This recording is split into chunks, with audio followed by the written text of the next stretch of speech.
दरबारा सिंह हिंदुस्तान में जितने serial killer हुए उनमें से शायद सबसे अलग था।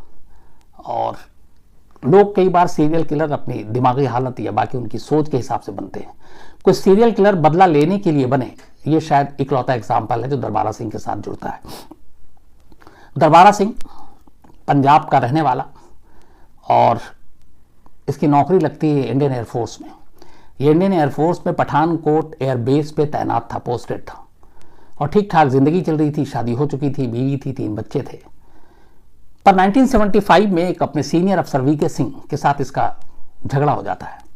उस झगड़े के बाद गुस्से में बाद में दरबारा सिंह वीके सिंह के घर पर, जो पठानकोट एयरबेस के अंदर ही था, एक हैंड ग्रेनेड फेंक देता है। उस वक्त वीके सिंह थे नहीं, घर में उनकी बीवी और बच्चे। हैंड ग्रेनेड फटता है, बीवी और बच्चे जख्मी हो जाते हैं, उनका हाथ झुलस जाता है। बाद में दरबारा सिंह को गिरफ्तार कर लिया जाता है। इसके बाद ट्रायल होता है, लेकिन दरबारा सिंह को सबूत के अभाव में छोड़ दिया जाता है। चूंकि ये इंटरनल मैटर था एक एयरफोर्स का, एक सीनियर और जूनियर के बीच झगड़े का, हैंड ग्रेनेड फेंकने का, तो बाद में उसको बरी कर दिया जाता है। लेकिन बरी करने के साथ साथ उसको एयरफोर्स से डिसमिस भी कर दिया जाता है। अब वो एयरफोर्स में नौकरी नहीं कर रहा होता है। दरबारा सिंह इसके बाद वहां से निकल लेता है और जालंधर पहुंचता है। वहां जाने के बाद ये एक लेदर फैक्ट्री में काम करना शुरू करता था। इसी दौरान में 2004 बल्कि 2004 नहीं, 1996 और 7 के बीच की बात है। कुछ वहां पे जहां पे ये रहता था, जिस लेदर फैक्ट्री में ये काम करता था, 1996 वहां पे एक बहुत सारे पंजाब में प्रवासी मजदूर काम करते हैं जो बिहार से आते हैं, यूपी से आते हैं, और ये लोग वहीं, उनकी फैमिली भी रहती है, खेती करना या बाकी मजदूरी का काम करना। तो दरबारा सिंह भी वहीं था और इत्तेफाक से एक पहली बार इस एयरफोर्स वाले क्राइम को छोड़ दूं तो ये वहीं पे एक प्रवासी मजदूर, उनकी एक बच्ची थी 10 साल की, ये उनके साथ उसका यौन शोषण करता, रेप करता और फिर गला काट के उससे मार डालता है। इत्तेफाक की बात है, इस केस में वो पकड़ा जाता है। उसकी गिरफ्तारी के बाद पता चलता है कि 3 और बच्चों के साथ ऐसा ही कुछ हुआ था। 1996 की बात थी, 97 में 3 और उसके ऊपर जुड़ जाते हैं मामले, बच्चों के कत्ल के और रेप के। अदालत उसे 30 साल की सजा सुनाती है। 30 साल की सजा सुनाए जाने के बाद उसे कपूरथला जेल भेज दिया जाता है। वो कपूरथला जेल में रहता है 96 से 2003 तक। 2003 में वो एक मर्सी पिटीशन दाखिल करता है, अच्छे चाल चलन की वजह से उसे रिहा कर दिया जाए। अदालत ने हालांकि उस वक्त जब 30 साल की सजा सुनाई थी तो ये भी अपने देश में बड़ा अजीब था कि इस तरह के मामलों में या तो लाइफ इम्प्रिजमेंट या फिर उस वक्त फांसी की सजा हो, बट 30 साल की सजा थी। लेकिन करीब 10 साल भी पूरे नहीं हुए थे कि दरबारा सिंह ने एक मर्सी पिटीशन भेजा और जेल में उसके चाल चलन बड़े अच्छे थे। जेल की तरफ से रिपोर्ट गई, रिपोर्ट में कहा गया कि ये ठीक ठाक है, इसका बिहेवियर अच्छा है। मर्सी पिटीशन उसकी एक्सेप्ट कर ली गई। दिसंबर 2003 में, बल्कि 9 दिसंबर 2003 में मर्सी पिटीशन एक्सेप्ट होते ही दरबारा सिंह को जेल से रिहा कर दिया जाता है। अब दरबारा सिंह वापस जेल से बाहर आता है। बाहर आने के बाद इसके मन में सिर्फ एक गुस्सा था कि ये जो पंजाब में रह रहे प्रवासी मजदूर हैं, इनकी जिस बच्ची के साथ इसने जो बुरा काम किया था उसकी वजह से उसे अपनी ज़िंदगी के 10 साल जेल में काटने पड़े। हालांकि ये भूल गया कि उसने जुर्म किया था, और जुर्म भी नहीं बल्कि उसने कत्ल भी किया, रेप भी किया मासूम बच्ची के साथ। लेकिन ये उसके दिमाग में नहीं था। उसको ये था कि प्रवासी मजदूर की वजह से उसे ये सज़ा हुई, अब उनसे बदला लेना है, तो कैसे बदला लें, ये इसके बाद सोचना शुरू करता है। सोचते सोचते इसके दिमाग में खुराफात जागता है और ये कहता है कि प्रवासी मजदूरों की बच्चियों को निशाना बनाएंगे और इस तरह से अपना बदला लेंगे। अब कैसे निशाना बनाएं? ये वापस फिर एक रिहाई के बाद जालंधर में आता है और जालंधर की एक लेदर फैक्ट्री में फिर से काम करने लगता था। वहां आसपास में फैक्ट्री के बहुत सारे प्रवासी मजदूर रहते थे। इसने प्लान ये किया कि इसने एक तो साइकिल ली, साइकिल के साथ इसकी एक थैला, एक झोला उस पर लटका था और उस झोले में वो चॉकलेट, समोसा, गन्ने का जूस, लॉलीपॉप, ये सारी चीज़ें भर के रखता और इसके बाद निकल जाता शिकार की तलाश में। ख़ासतौर पर सुबह 10:30 से 12:30 के दरमियान उसे मालूम होता कि ये उस वक्त, ये जो टाइम है, ये फैक्ट्रियों में काम करने का टाइम है। 12:30 के बाद लोग लंच के लिए कई मजदूर आसपास में रहते हैं, घर पहुंच जाते हैं। लेकिन ये वो वक्त है 10 से 12:30 के दरमियान जब ज़्यादातर मजदूर फैक्ट्री में होते हैं और काम कर रहे होते हैं और उनके पीछे में उनके बच्चे अकेले होते हैं और इसने यही वक्त चुना 2.5 घंटे का अपने शिकार को ढूंढने के लिए। साइकिल पे ये निकलता, किसी अकेली बच्ची को देखता, साइकिल रोकता, उन्हें टॉफी देता, कभी गन्ने का जूस पिलाता, खिलौने भी कई बार रखता और फिर उनको बहला फुसला कर अकेले में कहीं ले जाता। फिर उसके बाद उनका गला काट कर, गला घोट कर उन्हें मार डालता। कई ऐसी बच्चियां थी जिनको मारने के बाद उसने उनकी लाश के साथ दरिंदगी की। और यह सिलसिला अप्रैल 2004 से अक्टूबर 2004 तक, यानी कि करीब 6-7 महीने चलता रहा। जेल से आने के बाद वो दिसंबर 2003 में जेल में आया। 9 दिसंबर को आया था, दिसंबर बीत गया, जनवरी और फरवरी और मार्च 3 महीने उसने प्लानिंग की और अप्रैल, मई, जून, जुलाई, अगस्त, सितंबर, अक्टूबर 7 महीने के अंदर इसने प्रवासी मजदूरों के बच्चों को निशाना बनाना शुरू किया। इधर हुआ ये कि एक एक कर बच्चे गायब हो रहे थे। शुरू में लगा कि 1-2 बच्चे इधर उधर चले गए, लेकिन माँ बाप जो कंप्लेनेंट थे उनकी तादाद बढ़ती गई। अब पुलिस भी परेशान हो गई कि आखिर ये बच्चे कहाँ जा रहे हैं। पुलिस ने जांच शुरू की तो कुछ ऐसे बच्चे थे जिन्होंने बताया कि हमने देखा एक साइकिल पे एक अंकल आते हैं बूढ़े से, उनके पास थैला, उन्होंने मिठाई भी दी कही। अच्छा, कई बार दरबारा सिंह ने ऐसा किया कि किसी अकेले बच्चे को जब देखता, मिठाई देता या कुछ उनको बहलाने फुसलाने के लिए, तो कुछ बच्चे दूर से भी देख लेते या कुछ बच्चे और भी आ जाते हैं। वो एक साथ इतने बच्चों को लेके जा नहीं सकता, तो कुछ को मिठाई दे के टाल देता। उन बच्चों ने गवाही दी। फिर गाँव के कुछ लोगों ने बताया कि हाँ, एक शख्स साइकिल पर यहाँ अक्सर पिछले कई महीने से घूमता दिखता है। पुलिस ने विटनेस के आधार पर स्केच बनाया। अब एक साइकिल वाले की तलाश शुरू हुई जो कंधे पे या फिर साइकिल पर थैला लेके घूमता है। इधर एक के बाद एक बच्चे गायब हो रहे थे। लगभग 23 बच्चों की गुमशुदगी की रिपोर्ट इन 7 महीनों में दर्ज हो चुकी थी। इस दौरान में ये बात सिर्फ जालंधर की नहीं, कपूरथला और बाकी आसपास के इलाकों में भी मिसिंग बच्चों की थी। इसी दौरान में अब जब पुलिस इतने सारे बच्चों की गुमशुदगी हुई तो पुलिस ने भी अपनी ताकत लगाई। 5 बच्चों की लाशें मिलती हैं। इनमें से 4 लड़कियां थीं और 1 लड़का, और इन सभी की उम्र 10 साल से कम की थी। झाड़ी में, नदी किनारे, पुल के नीचे ये सारी लाशें मिली और उन लाशों के पोस्टमार्टम से पता चला कि उसके साथ दरिंदगी हुई, उनका रेप हुआ है। अब जब ये खबरें आई मीडिया में भी तब तक आ गई, तब पुलिस और भी ज़्यादा परेशान हुई। अब जोरों शोर से इसमें लग गई है कि SIT टीम बनाई गई, स्पेशल इन्वेस्टिगेटिव टीम, जो एक साइकिल वाले को ढूंढे। अब उस साइकिल वाले के नाम पे ये दहशत, ये खौफ हो गया था उस वक्त पंजाब में कि दिन के समय जब लोग काम करते थे, सड़कों पे भीड़ कम होती या सूरज डूबने से पहले लोग अपने बच्चों को घरों में बंद करके रखने लगे और ख़ासतौर पर ये हिदायत देने लगे कि अगर कोई साइकिल वाला अंकल तुम्हें मिले या कोई चीज़ दे तो उसके बिल्कुल करीब मत जाना, बल्कि शोर करना, आवाज़ निकालना।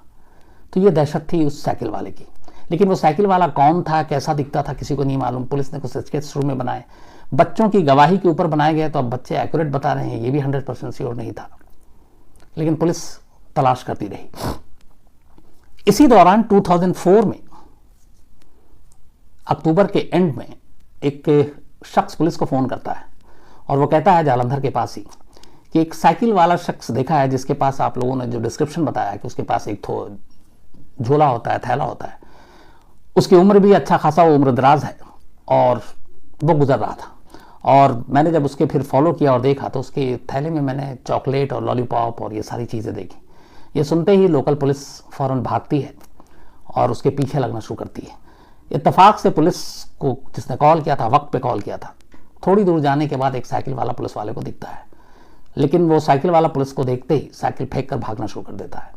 पुलिस थोड़ी देर तक उसका पीछा करती है, आखिर में वो पकड़ा जाता है क्योंकि उसकी उम्र इतनी थी कि वो बहुत ज़्यादा भाग नहीं सकता था। इसके बाद पुलिस उसे हिरासत में लेती है, साइकिल की तलाशी लेती है। थैले में से वो सारे सामान मिलते हैं जो सामान अपने शिकार को बांटने के लिए वो खरीद कर लाता था। अब इसके बाद उससे पूछताछ होती है तो पता चलता है ये दरबारा सिंह है। इस वक्त तक मीडिया में इसका नाम बेबी किलर के तौर पर दे दिया गया था क्योंकि मालूम नहीं था कातिल कौन है, तो बेबी किलर कहा जाता था। लेकिन जब ये गिरफ्तार हुआ तो पता चला ये दरबारा सिंह है। दरबारा सिंह को पकड़कर पुलिस ने पूछताछ की। उसने जो पहली लाइन उस वक्त वहाँ के जो SSP थे उसने ये कहा था कि आपने थोड़े पकड़ने में मुझे जल्दबाजी कर दी, अगर थोड़े दिन और नहीं पकड़ते तो मैं और शिकार को मारता और ये लिस्ट लंबी होती जाती। फिर उससे पूछा गया तुमने कितने बच्चों को मारा? उसने एग्जैक्ट नहीं बताया, लेकिन ये था कि जो 23 बच्चे गुम हुए उसने हर एक के बारे में हामी भरी कि हाँ। 17 के बारे में तो उसने नाम से लेके बाकी चीज़ें भी बताई कहाँ कहाँ पे, और पुलिस ने वेरीफाई किया तो उन्होंने इलाकों में वो प्रवासी मजदूर के बच्चे थे। फिर उससे पूछा कि तुम ऐसा क्यों करते हो, तो उसने कहा कि एक प्रवासी मजदूर की बच्ची की वजह से मेरी ज़िंदगी बर्बाद हो गई, 10 साल जेल में रहा, 30 साल की सज़ा हुई, लेकिन मैं अच्छे चाल चलन की वजह से बाहर आया। तो मुझे लगा कि फिर ऐसे लोगों को छोड़ना नहीं चाहिए और इसीलिए मैंने उनको अपना शिकार करना शुरू किया। लेकिन मैं सिर्फ प्रवासी मजदूरों के बच्चों को ही टारगेट करना चाहता था और वो ज़्यादातर यूपी और बिहार के थे। लेकिन फिर उसने पुलिस को बताया, पुलिस को भी जानकारी नहीं थी कि इसी दौरान में एक बार एक बच्ची पे उसकी नज़र पड़ी। उस बच्ची को भी उसने टॉफ़ी दी और सुनसान इलाके में ले गया। फिर उसने उसका गला काटा, उसकी लाश के साथ उसने रेप किया।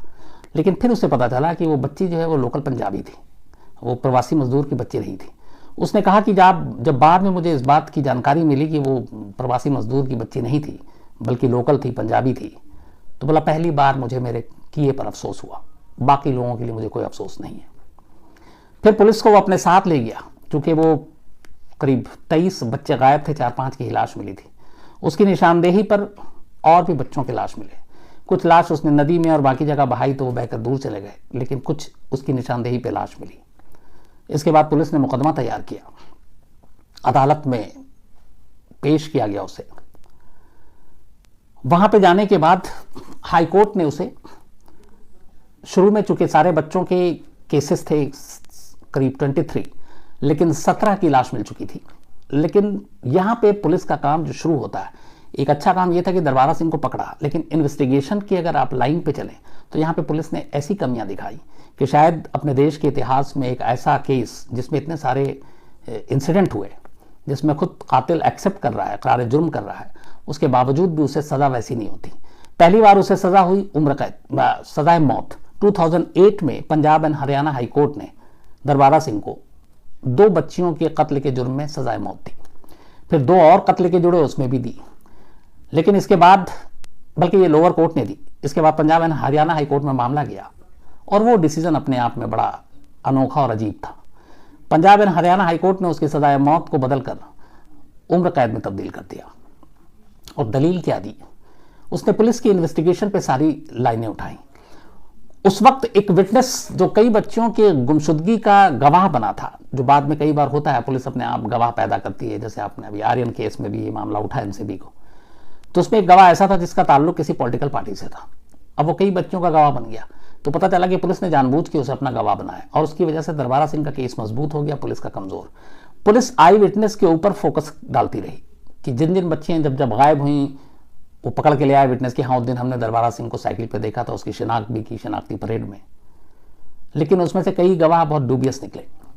अदालत ने उसका बेनिफिट दरबारा सिंह को दिया और अदालत का जो फैसला था उसमें सबसे अजीब चीज़ ये थी कि जब पूछा गया कि आपको मौका वारदात से कई जगह पे लाशें तब मिली जब दरबारा सिंह ने आपको बताया कि चलिए हम आपको लाश ढूंढ के देते हैं, तो क्या आपने उन जगहों पर फिंगरप्रिंट्स उठाए, उन बच्चियों के, उनकी लाशों के साथ, उनके कपड़ों के साथ आपने मैच किया? तो पुलिस ने कहा हाँ हमने ऐसे 4 केस में किए। तो अदालत ने कहा कि उसकी रिपोर्ट कहाँ है? तो जब रिपोर्ट देखी गई तो पता चला कि अप्रैल 2003 बल्कि ये 2004 में इसकी गिरफ्तारी के बाद फिंगरप्रिंट्स लिए। अप्रैल से लेकर नवंबर तक फिंगरप्रिंट्स की जो नमूने थे वो लोकल पुलिस स्टेशन के अंदर ही रखे रहे और उसको भेजा नहीं गया फॉरेंसिक जांच के लिए। अब यहां पे एक सुप्रीम कोर्ट का डायरेक्शन है, एक सुप्रीम कोर्ट में जजमेंट दिया था। एक केस हुआ था जिसमें फिंगरप्रिंट्स और कुछ ऐसे सैंपल थे फॉरेंसिक जो पुलिस स्टेशन के ही मालखाने में रखे हुए थे और महीनों बाद भेजे गए और उसके ऊपर यह कहा गया था कि थाने के अंदर इसके साथ छेड़छाड़ हो सकती है। तो सुप्रीम कोर्ट ने जजमेंट दिया था कि अगर कोई भी फिंगरप्रिंट्स या इस तरह के फॉरेंसिक एविडेंस पुलिस स्टेशन में 5 दिन से ज्यादा रखे हों तो फिर हम उसको एविडेंस नहीं मानेंगे। और यहां तो 9 महीने की बात थी कि फिंगरप्रिंट्स को रखा हुआ था। नंबर 2, हाईकोर्ट ने कहा कि क्या आपने डीएनए मैच कराया किसी भी विक्टिम के साथ, उनके कपड़ों के साथ, दरबारा सिंह का ब्लड सैंपल लिया आपने जो मौका वारदात से लिए थे और उस ब्लड सैंपल पर दरबारा सिंह के डीएनए को मैच कराया? 2004, मतलब हम तब भी बहुत आगे बढ़ रहे थे टेक्नोलॉजी के मामले में लेकिन पंजाब पुलिस ने इससे बड़ी गलती नहीं की। उसने किसी भी विक्टिम का डीएनए सैंपल मैच नहीं कराया और इसका फायदा हुआ दरबारा सिंह को। तो दरबारा सिंह सजाए मौत से बच गया। इसके बाद उसे पटियाला जेल ट्रांसफर कर दिया गया। 6 नवंबर 2018, 6 जून 2018 को बीमारी की वजह से 75 साल की उम्र में दरबारा सिंह की जेल के अंदर ही मौत हो गई। मौत से पहले जब दरबारा सिंह के ये कारनामे, ये काली करतूत जब दुनिया के सामने आई तो दरबारा सिंह की पत्नी ने उसे घर से बाहर कर दिया था, फिर कभी रिश्ता नहीं रखा। और उसकी मौत के बाद जेल से जब खबर गई तो घर वालों ने लाश लेने से भी मना कर दिया और उसका अंतिम संस्कार जेल को ही करना पड़ा। तो ये थी कहानी बेबी